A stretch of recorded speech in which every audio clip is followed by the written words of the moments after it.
প্রধান উপদেষ্টাকে নিমন্ত্রণ জানাতে যমুনায় আসবেন নতুন রাজনৈতিক দল।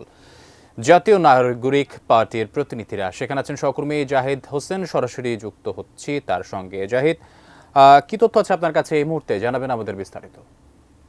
বিকেলেই মূলত এক স্বপ্নময় যাত্রা শুরু করতে যাচ্ছে নতুন রাজনৈতিক দলের, এবং ইতিমধ্যেই গণমাধ্যমের কাছে এই খবরটি এসে পৌঁছেছে। যদিও তারা আমাদেরকে একটি অনুরোধ করছিলেন যে এটি আসলে গোপনীয় রাখার জন্য। আমরা জানতে পেরেছি ইতিমধ্যেই নতুন রাজনৈতিক দলের নাম হচ্ছে জাতীয় নাগরিক পার্টি, যার ইংরেজিতে নাম হচ্ছে ন্যাশনাল সিটিজেন পার্টি।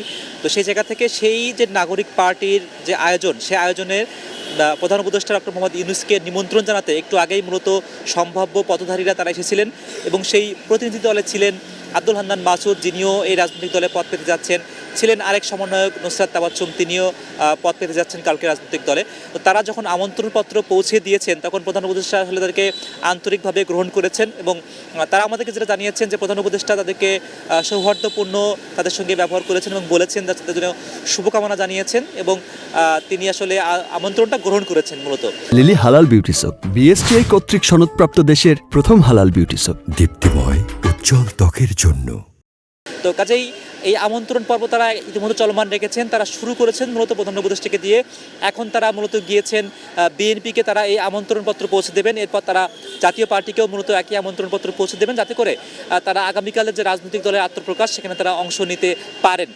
এর পাশাপাশি তারা আমাদেরকে জানিয়েছেন যে আসলে অন্যান্য সুশীল সমাজের যে প্রতিনিধি যারা আছেন, সামাজিক সাংস্কৃতিক যারা সকল প্রতিনিধিরা আছেন, যারা অভ্যুত্থানের পক্ষের শক্তি মূলত, তাদেরকেও যাদের করে এই কালকের আয়োজনে অংশগ্রহণ নিশ্চিত করা যায়, সেজন্য তারা আজ খুব দিনভর দৌড়াদৌড়ির মধ্যেই আছেন। নিমন্ত্রণপত্র পৌঁছে দেওয়ার মধ্যেই তারা সময় পার করছেন। এবং যেটি বলছিলাম যে নতুন রাজনৈতিক দলের ইতিমধ্যেই কিন্তু আমরা জানতে পেরেছি কারা কোন পদে আসছেন। তো যদিও আব্দুল হান্নান মাসুদ আমাকে বলছিলেন যে আসলে এটি তারা এখনও পর্যন্ত নিশ্চিত নয়, তবে ইতিমধ্যেই আন্দোলনের অন্যতম সমন্বয়ক সার্জিস আলম তিনি ইতিমধ্যে এটি নিশ্চিত করেছেন যে আসলে তথ্যগুলো সঠিক, এবং কালকে বিকেলে আনুষ্ঠানিকভাবে এই তথ্যটি আসলে জানা যাবে।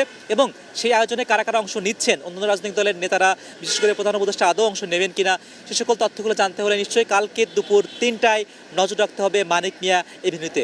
আকাশ, আপাতত এই ছিল আমার কাছে সর্বশেষ।